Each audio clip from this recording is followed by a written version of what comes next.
ربک مقاما محمودا، وہ پڑھ رہا ہے لا اقسم بہذا البلد وانت حل بہذا البلد، جو قرآن کا معنی جانتا ہے اگر مولوی کہہ دے کہ اس کے خیال کھڑا تو وہ اپنے گھر کی مسجد میں ہوتا ہے مگر اس کا خیال گنبد خضرا کے مکی کی طرف چلا جاتا ہے۔ میں ایک جملہ بول رہا ہوں زندگی میں پہلی مرتبہ، اگر ملاؤں کے پاس کوئی پیمانہ ہے کہ عاشقوں کے خیالات کو مدینہ میں جانے سے روکنا چاہیں تو روک کے دکھائیں۔ سبحان اللہ۔ ہائے ہائے، ان کے پاس تو کوئی پیمانہ نہیں اس شاخ کے پاس، ان کے پاس کہ اس شاخ کے خیال کے پیمانے کو روک سکے۔ خدا کی عزت کی قسم، اس شاخ کی نماز، حضور شیخ الاسلام نماز پڑھ رہے تھے، حضرت خواجہ قمر الدین سیالوی علیہ رحمہ نماز پڑھ رہے تھے، استغراق کا عالم تھا۔ میں استغراق کے عالم پر فتویٰ نہیں لگا جاتا کیونکہ بندہ وہ مقام فنائیت پر ہوتا ہے۔ وہ پڑھ رہے ہیں، امام کے پیچھے کھڑے ہیں حضور، وہ پڑھ رہے ہیں السلام علیک ایھا النبی، السلام علیک ایھا النبی، السلام علیک ایھا النبی، اے نبی صلی اللہ علیہ وسلم آپ پر سلام، آپ پر سلام، آپ پر سلام۔ آگے بڑھتے ہی نہیں، سبحان اللہ۔ امام نے سلام پھیر دیا، مقتدیوں نے سلام پھیر دیا، سب گھر چلے گئے۔ جو آپ کے خادم غلام تھے پیچھے کھڑے رہے۔ آپ نے بڑی دیر کے بعد سلام پھیرا، خوش تھے، بہت چہرہ تر و تازہ تھا۔ گھر جانے لگے، مریدین نے قدموں میں سر رکھ دیا۔ حضور یہ کیا ماجرا ہے؟ ہم نے خود سنا آپ نماز میں جہری طور پر، وہ تو سری ہے، آپ جہری طور پہ پڑھ رہے تھے السلام علیک ایھا النبی، اے نبی آپ پر سلام، یا نبی سلام علیک، اس کا معنی تو یہی بنتا ہے اے نبی آپ پر سلام صلی اللہ علیہ وسلم۔ فرمایا ہاں میں ایسا ہی تھا، تو سن لو میں اس وقت تک سلام نہیں پھیرتا جب بارگاہ مصطفیٰ سے مجھے جواب نہ مل جائے۔ سبحان اللہ۔ جواب ملا تو میں نے سلام پھیرا۔ یہ عام بندوں کے لیے نہیں ہے، اس بندے کے لیے ہے جو حالت استغراق میں چلا جاتا ہے۔ قرآن نے کہا سبحان الذی اسریٰ، پاک ہے وہ ذات جس نے سیر کرائی اپنے عبد خاص کو مسجد حرام سے مسجد اقصی کی طرف، مسجد اقصی تک نہیں، مسجد اقصی کی طرف، الذی بارکنا حولہ، جس کے ارد گرد برکتیں ہیں، کیوں؟ لنریہ، تاکہ ہم اپنی آیات نشانیاں اپنے محبوب کو دکھا سکیں۔ انہ هو السمیع البصیر، بے شک وہ سننے والا ہے، بے شک وہ دیکھنے والا ہے۔ اب شب معراج رسول کریم صلی اللہ علیہ وسلم کی 3 حیثیات کا معراج تھا، ایک بشریت کا، نورانیت کا اور حقیقت کا۔ ہم اہل سنت میں سے ہیں، ہم مانتے ہیں حضور کی بشریت حق، مگر ساتھ لازم ہے یہ عقیدہ رکھنا کہ حضور جیسا نہ پہلے کوئی تھا نہ قیامت تک کوئی ہو سکتا ہے۔ اس پر عقیدہ رکھنا لازم۔ حضور کی بشریت صلی اللہ علیہ وسلم بے مثل و بے مثال، اس پر کوئی شک نہیں۔ بشریت و نورانیت کو سمجھنے کے لیے ہمیں تھوڑی سی کچھ امور کو سمجھنا پڑے گا۔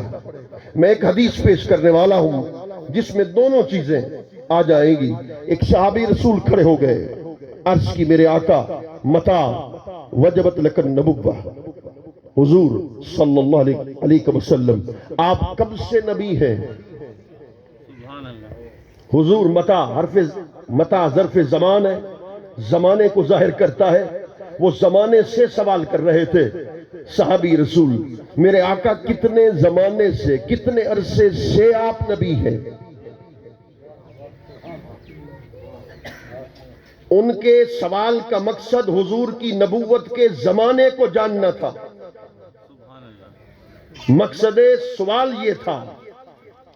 تو میرے کریم آقا نے جواب کیا دیا؟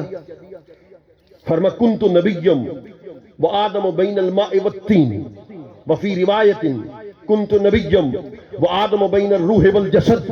فرما ابھی حضرت آدم مکمل طور پہ بنے نہیں تھے. بین الماء والتین ابھی پانی مٹی کے درمیان تھے. ان سے پہلے تخت نبوت پر تاج نبوت چھکائے بیٹھا تھا. میرے آقا سوال تو زمانے سے ہوا, جواب زمانے سے دیا جاتا ہے. حضرت مجھ سے پوچھ لیں مولانا کتنے عرصے سے تقریر کر رہے ہو, میں ان کو جواب دے دوں گا 20 سال سے 30 سال سے میں تقریر کر رہا ہوں. اس لیے کہ انہوں نے مجھ سے سوال زمانے کا کیا, تو لازمی ہوتا ہے کہ سوال زمانے سے ہو تو جواب بھی زمانے سے ہو. سوال تو زمانے کا تھا, متا وجبت لکن نبوہ, کتنے عرصے سے نبی ہیں؟ تو حضور فرما دیتے 5000 سال سے نبی ہوں, 10,000 سال سے نبی ہوں. زمانے کا جواب زمانے سے سرکار عطا کر دیتے.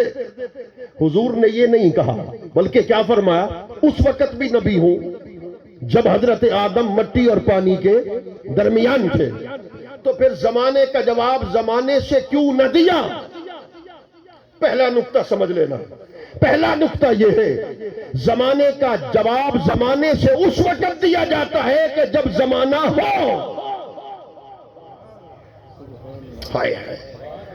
زمانے کا جواب زمانے سے اس وقت دیا جاتا ہے کہ جب زمانہ ہو. سرکار تو فرما رہے ہیں اول ما خلق اللہ نوری, کائنات میں سب سے پہلے اللہ نے میرے نور کو تخلیق کیا. پتہ یہ چلا زمانہ بعد میں پیدا ہوا, نور مصطفیٰ اس سے پہلے موجود تھا. اس لیے سرکار نے فرمایا میں اس وقت بھی نبی تھا جب حضرت آدم مٹی اور پانی کے درمیان تھے. چلو پھر سوال پیدا ہوتا ہے کہ میرے کریمہ ہے یہاں ایسی باتیں کرتے ہوئے اللہ اکبر, تو پھر میرے کریم آقا یوں فرما دیتے میں حضرت آدم سے پہلے بھی نبی تھا. تو بطور خاص یہ ارشاد کیوں فرمایا کہ ابھی مٹی اور پانی کے درمیان تھے؟ اب سننا, یہ جواب بتا رہا ہے کہ میرے کریم آقا کو محض بشر نہ کہنا, اپنے جیسا بشر نہ کہنا. بشر پیدا ہوا مٹی اور پانی سے, مٹی اور پانی بعد میں تخلیق ہوا, نور مصطفیٰ اس سے پہلے موجود تھا. اس لیے میرے کریم آقا نے بطور خاص ذکر کر دیا کہ میں اس وقت بھی نبی تھا جب حضرت آدم مٹی اور پانی کے درمیان موجود تھے, تاکہ لوگوں کو پتہ چل جائے کہ یہ اجزائے تخلیقیہ بشریت کے بھی بعد میں ہیں, اجزائے تخلیقیہ نورانیت کے بھی بعد میں ہیں, ملکیت کے بھی بعد میں ہیں. سارے مخلوق کے اجزاء جس سے وہ مخلوقات بنتی گئی وہ بعد میں پیدا ہوئے, خود اجزاء بعد میں پیدا ہوئے, پیکر مصطفیٰ ان سے پہلے موجود تھے. اللہ اکبر. تو میرے کریم آقا کی بے مثل بشریت ہے, اس لیے کہ رسول کریم صلی اللہ علیہ وآلہ وبارک وسلم نے واضح طور پر ارشاد فرمایا ایکم مثلی, کون ہے جو مجھ جیسا ہو سکے؟ فرمایا لست مثلکم, میں تمہاری مثل نہیں ہوں. لست کحیتکم, میں تمہاری حیت میں نہیں ہوں. جب میں رات کو سو جاتا ہوں میرا رب مجھے کھلا بھی دیتا ہے, میرا رب مجھے پلا بھی دیتا ہے. کہنے لگے نہیں قل انما انا بشر مثلکم, ہمارا عقیدہ اس پر ہے, ہم نص کے ظاہر پر عمل کریں گے. مثلکم, میں نے کہا مولانا اگر نص کے ظاہر پر عمل کرنا چاہتے ہو تو پھنس جاؤ گے. کہنے لگے کیسے؟ میں نے کہا مولانا اب قرآن کی آیتیں پڑھتا ہوں, مانا کر, تعویل کے بغیر مانا کر دکھا, میں تمہیں مان جاؤں گا. مثلکم میں تعویل ہے. کہنے لگے ہم تعویل کو نہیں مانتے.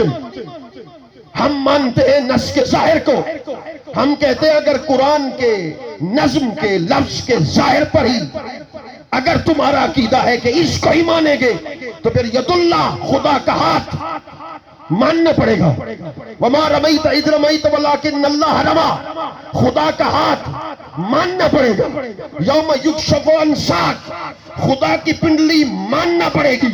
اینما تولوا فثم وجہ اللہ، پھر خدا کا چہرہ ماننا پڑے گا. پھر خدا کا چہرہ ہو معاذ اللہ، خدا کا ہاتھ ہو، خدا کی پنڈلی ہو تو خدا خالق نہیں بنتا. خدا مخلوق ہوگا معاذ اللہ، پھر اس مخلوق کا خالق کوئی اور ہوگا، پھر اس کا خالق کوئی اور ہوگا، پھر اس کا خالق کوئی اور ہوگا. الی آخر ہی، آخر تک تم چلے جاؤ تو کہنے لگے نہیں مولانا ید اللہ میں تعویل ہے. ید اللہ میں کون سی تعویل ہے؟ کہنے لگے خدا کا غلبہ، خدا کی قوت. یوم یکشف عن ساق میں بھی تعویل ہے. میں نے کہا جو یہاں تعویل ہے وہ وہاں بھی تعویل. میرے کریم آقا کی بے مثل بشریت کو تسلیم کرنا پڑے گا. شب معراج میرے کریم آقا مسجد اقصی میں پہنچے. عالم بشریت کے مقدس ترین ہستیوں کو خدا نے جمع کیا مسجد اقصی میں.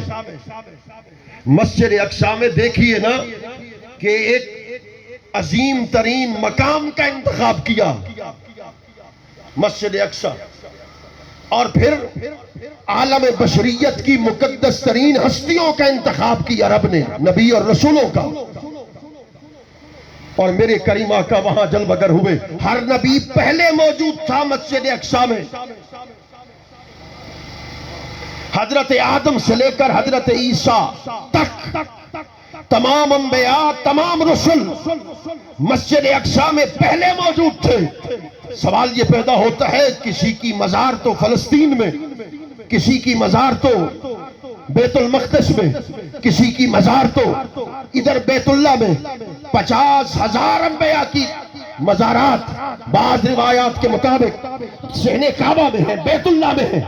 تو پھر سوال یہ پیدا ہوگا کہ انبیاء تو اپنی اپنی مزارات میں تھے، اٹھ کر ان کو مسجد اقصی میں کیوں لائے؟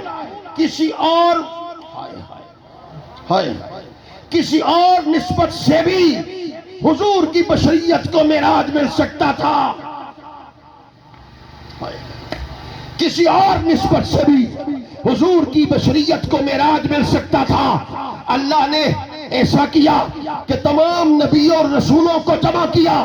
خدا دنیا کو بتا دینا چاہتا تھا آج ابو البشر ہاتھ باندھ کے میرے محبوب کے پیچھے کرے گا، مصطفیٰ اس کا امام بنے گا.